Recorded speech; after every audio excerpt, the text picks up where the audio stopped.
ওম শান্তি 5 ডিচেম্বৰ 2025 বৰ্ষৰ মুৰলীৰ সম্পূৰ্ণ সাৰকথা। আজি বাবাই কৈছে, মৰমৰ সন্তানসকল, এই পতিত সৃষ্টি এখন পুৰণি গাঁও। এয়া তোমালোক থকাৰ উপযুক্ত নহয়।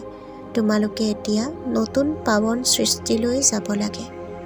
প্ৰথম মুখ্য কথা, আত্মিক সন্তানসকলক পিতাই বুজায় যে নিজক আত্মা বুলি বুজি নিশ্চয় কৰি বহা আৰু পিতাক স্মৰণ কৰা। তেতিয়া তোমালোকৰ সকলো দুখ দূৰ হৈ যাব। এয়াতো অতি সহজ। এয়া হ'ল ভাৰতৰ প্ৰাচীন সহজ ৰাজযোগ। পুৰা 5000 বছৰ পূৰ্বে এই ৰাজযোগ শিকাইছিল। এয়া পিতাৰ বাহিৰে আন কোনেও বুজাব নোৱাৰে আৰু সন্তানসকলৰ বাহিৰে কোনেও বুজিব নোৱাৰে। সকলোৱে চিঞৰে, হে পতিত পাৱন, এয়া পুৰণি সৃষ্টি বাস কৰাৰ উপযুক্ত নহয়, আমাক লৈ যাওক। কিন্তু মায়াৰো প্ৰভাৱ কোনো কম নহয়। ইয়াত চোৱা, 100-120 মহলাৰ ডাঙৰ ডাঙৰ ঘৰ নিৰ্মাণ কৰি থাকে। ইয়াক মায়াৰ পাম্প বুলি কোৱা হয়। মায়াৰ জাকজমকতা এনেকুৱা যে যদি কোৱা স্বৰ্গলৈ ব'লক, তেতিয়া কৈ দিয়ে আমাৰ বাবে স্বৰ্গটো ইয়াতেই। ইয়াকে মায়াৰ জাকজমকতা বুলি কোৱা হয়। কিন্তু তোমালোকে সন্তানসকলে জানা যে এয়াতো পুৰণি সৃষ্টি, সেয়াও ৰৌ ৰৌ নৰক। সত্যযুগক কোৱাই হয় স্বৰ্গ, স্বৰ্গক কোৱাই হয় নিৰ্বিকাৰী সৃষ্টি। নৰকক নিৰ্বিকাৰী সৃষ্টি বুলি কোৱা নহয়, নৰকক বিকাৰী সৃষ্টি বুলি কোৱা হয়। ইমান সহজ কথাটিও কিয়নো কাৰো বুদ্ধিত উদয় নহয়। মনুষ্য কিমান দুখী, কিমান হাইকাজিয়া আদি হৈ থাকে। দিনে প্ৰতিদিনে বোমা আদিও এনেকুৱা তৈয়াৰ কৰি আছে যে পেলাব আৰু মনুষ্য নাশ হৈ যাব। কিন্তু তুচ্ছ বুদ্ধিৰ মনুষ্যই বুজি নাপায় যে এতিয়া কি হ'বলগীয়া আছে। এই কথা পিতাৰ বাহিৰে আন কোনেও বুজাব নোৱাৰে যে কি হ'বলগীয়া আছে। পুৰণি সৃষ্টিৰ বিনাশ হ'ব আৰু নতুন সৃষ্টিৰ স্থাপনাও গুপ্তভাৱে হৈ আছে। তোমালোক সন্তানসকলক কোৱাই হয় গুপ্ত যোদ্ধা। কোনোৱে ভাবে জানো যে তোমালোকে যুদ্ধ কৰি আছা? তোমালোকৰ যুদ্ধ হ'ল 5 বিকাৰৰ লগত। সকলোকে কোৱা পবিত্ৰ হোৱা, এজন পিতাৰ সন্তান হোৱা। বুজাবলৈ বহুত যুক্তি লাগে। পিতাৰ বিশ্বাসী আজ্ঞাকাৰী হোৱাটো কোনো মাহীৰ ঘৰ বা ইমান উজু নহয়। মোৰ আজ্ঞাও বুজিব নোৱাৰে। ওলোটা বা চিধা যিয়েই কয় তোমালোকে বুজিবা শিৱ বাবাই কয়। তেতিয়া তেওঁ দায়বদ্ধ হৈ যাব। এওঁ কোৱা বাবে কিবা লোকচান হ'লে তেতিয়া দায়বদ্ধ তেওঁ হোৱা বাবে তেওঁ সকলো ঠিক কৰি দিব। শিৱ বাবাৰ বুলিয়েই বুজি থাকিবা, তেতিয়া তোমালোকৰ বহুত উন্নতি হ'ব। তোমালোক সন্তানসকলক কোৱাই হয় গুপ্ত যোদ্ধা। কোনোৱে ভাবে জানো যে তোমালোকে যুদ্ধ কৰি আছা? তোমালোকৰ যুদ্ধ হ'ল 5 বিকাৰৰ লগত। সকলোকে কোৱা যে পবিত্ৰ হোৱা, এজন পিতাৰ সন্তান হোৱা নহয়। বুজাবলৈ বহুত যুক্তি লাগে। পিতাৰ বিশ্বাসী আজ্ঞাকাৰী হোৱাটো কোনো মাহীৰ ঘৰ বা ইমান উজু নহয়।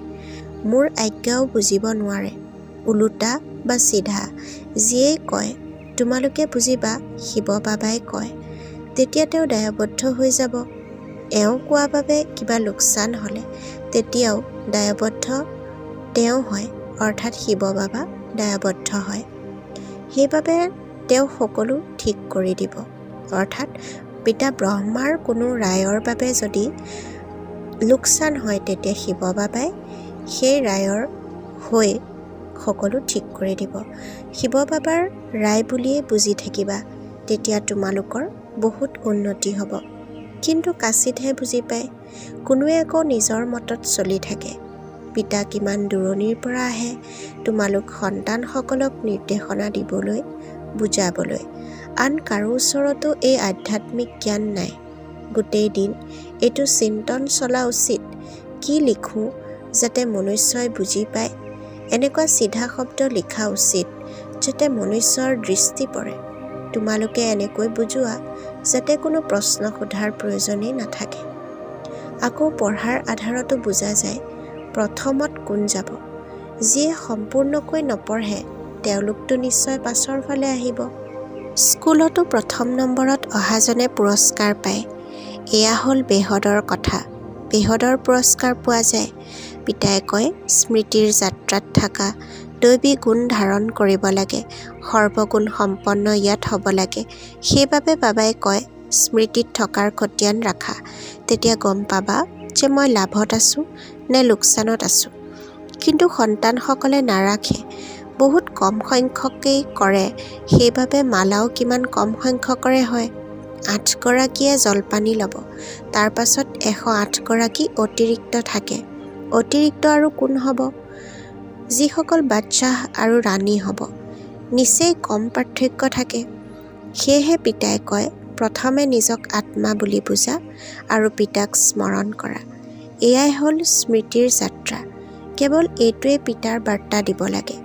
টিক টিক কৰাৰ অৰ্থাৎ বেছিকৈ কোৱাৰ প্ৰয়োজন নাই। মনমনা ভৱ, দেহৰ সকলো সম্বন্ধ ত্যাগ কৰি পুৰণি সৃষ্টিৰ সকলো বুদ্ধিৰে ত্যাগ কৰিব লাগে। কিয়নো এতিয়া উভতি যাব লাগে, অশৰীৰী হ'ব লাগে। ইয়াত বাবাই সোঁৱৰাই দিয়ে। তাৰ পাছত গোটেই দিন একেবাৰে স্মৰণ নকৰে, স্মৃতিত নচলে, বুদ্ধিত ধাৰণ নহয়। পিতাই কয়, প্ৰথমে মা মেকম স্মৰণ কৰা, তেতিয়া পাপ খণ্ডন হৈ যাব আৰু দৈবী গুণ ধাৰণ কৰা, তেতিয়া দেৱতা হৈ যাবা আৰু একো সোধাৰ প্ৰয়োজন নাই। বাকী অলপ সময় আছে। বিনাশ কালত অপ্ৰীতিকৰ বুদ্ধিৰ সকলৰতো বিনাশ হ'ব। আমাৰ অৰ্থাৎ আত্মাৰ প্ৰীতি বুদ্ধি কিমান, সেয়াটো বুজিব পাৰি। কিছুমানে কয় 1-2 ঘণ্টা স্মৃতিত থাকে। কি লৌকিক পিতাৰ প্ৰতি তোমালোকে 1-2 ঘণ্টাই প্ৰীতি ৰাখা নেকি? গোটেই দিন বাবা বাবা কৰি থাকা। সঁচা অৰ্থত স্মৰণ কৰিব লাগে। চালাকি চলিব নোৱাৰে। বহুত আছে যিসকলে কয়, আমিতো শিৱ বাবাক বহুত স্মৰণ কৰোঁ। তেতিয়া তেওঁতো উৰিবলৈ ধৰিব, বাবা বছ, মইতো বহুতৰ কল্যাণ কৰিবলৈ সেৱাত যাওঁ। যিমানেই বহুতক বাৰ্তা দিব সিমানেই স্মৃতিত থাকিব। বহুত কন্যাই কয়, বন্ধন আছে। হেৰৌ, বন্ধনটো গোটেই জগতৰে আছে। বন্ধন যুক্তিৰে দূৰ কৰিব লাগে। যুক্তি বহুত আছে। ধৰি লোৱা, কালি মৰি থাকিলা, তেতিয়া সন্তানৰ কোনে তত্ত্বাৱধান ল'ব? নিশ্চয় কোনোবা নহয় কোনোবা তত্ত্বাৱধান লওঁতা ওলাব। অজ্ঞান কালততো দ্বিতীয় বিবাহ কৰি লয়। এই সময়ততো বিবাহো বিপদ। কাৰোবাক অলপ পইচা দি লোৱা, কোৱা সন্তানসকলৰ তত্ত্বাৱধান লওক। তোমালোকৰ এয়া জীৱন্তে মৃত জন্ম নহয় জানো? জীৱন্তে মৰি গলা, তাৰ পাছত কোনে তত্ত্বাৱধান ল'ব? সেয়েহে নিশ্চয় ধাত্ৰী ৰাখিবলগীয়া হয়। পইচাৰে কি কৰিব নোৱাৰি। বন্ধন মুক্ত নিশ্চয় হ'ব লাগে। সেৱাৰ চখ থকাসকল নিজেই দৌৰিব। মিত্ৰ সম্বন্ধীয় আদিকো উদ্ধাৰ কৰা। সকলো মনমনা ভৱৰ বাৰ্তা দিয়া। তেতিয়া তমু প্ৰধানৰ পৰা সতু প্ৰধান হৈ যাব। এতিয়া তোমালোক ভিকহুৰ পৰা ৰাজকুমাৰ হোৱা। এই সময়ৰ যিসকল চহকী তেওঁলোক ভিকহু হ'ব। আচৰিত কথা, এই খেলখনক কোনেও অলপো নাজানে। তোমালোকে নতুন সৃষ্টিৰ বাবে পঢ়া, এতিয়া সংগমত আছা। পঢ়ি উত্তীৰ্ণ হ'লে তেতিয়া দৈবিকুলত যাবা। স্কুলত যিমান ভালদৰে পঢ়িবা বহুত আমদানি হ'ব। তোমালোকে 21 জন্মৰ বাবে স্বাস্থ্য সম্পত্তি লাভ কৰা। কম কথা জানো? ইয়াত যদিও সম্পত্তি আছে, কিন্তু সময় নাই যে পুত্ৰ নাতিয়ে ভোগ কৰিব পাৰিব। পিতা ব্ৰহ্মাই সকলো সেৱাত লগাই দিলে, তেন্তে কিমান জমা হৈ গ'ল? সকলোৰে জানো জমা হয়? ইমান লাখপতি আছে, পইচা কামত নাহিব। পিতাই নল'বই যে পাছত দিবলগীয়া হ'ব। আজিৰ বৰদান, সংকল্পৰূপী বীজ কল্যাণৰ শুভ ভাৱনাৰে ভৰপূৰ কৰি ৰাখোতা বিশ্ব কল্যাণকাৰী হোৱা। ব্যাখ্যা, যেনেকৈ গোটেই বৃক্ষৰ সাৰ বীজত সমাহিত হৈ থাকে, তেনেকৈ সংকল্পৰূপী বীজ প্ৰত্যেক আত্মাৰ প্ৰতি, প্ৰকৃতিৰ প্ৰতি শুভ ভাৱনাযুক্ত হওক। সকলোকে পিতাৰ সমান কৰি তোলাৰ ভাৱনা, নিৰ্বলীক বলৱান কৰি তোলাৰ, দুখী অশান্ত আত্মাক সদায় সুখী শান্ত কৰি তোলাৰ ভাৱনাৰ ৰস বা সাৰ প্ৰতিটো সংকল্পত ভৰপূৰ হৈ থাকক।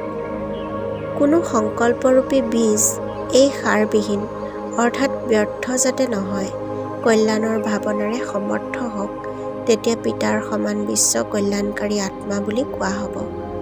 আজিৰ শ্লোগান, মায়াৰ জঞ্জাললৈ ভয় খোৱাৰ সলনি পৰমাত্মা মেলাৰ আনন্দ উদযাপন কৰি থকা। ওম শান্তি। সেৱাৰ সুবিধাৰ অৰ্থে আমাৰ এই চেনেলটো লাইক, ছাবস্ক্ৰাইব আৰু ঈশ্বৰীয় পৰিয়ালৰ সদস্যসকলৰ সৈতে শ্বেয়াৰ কৰিব বুলি আশা কৰিলোঁ। ধন্যবাদ।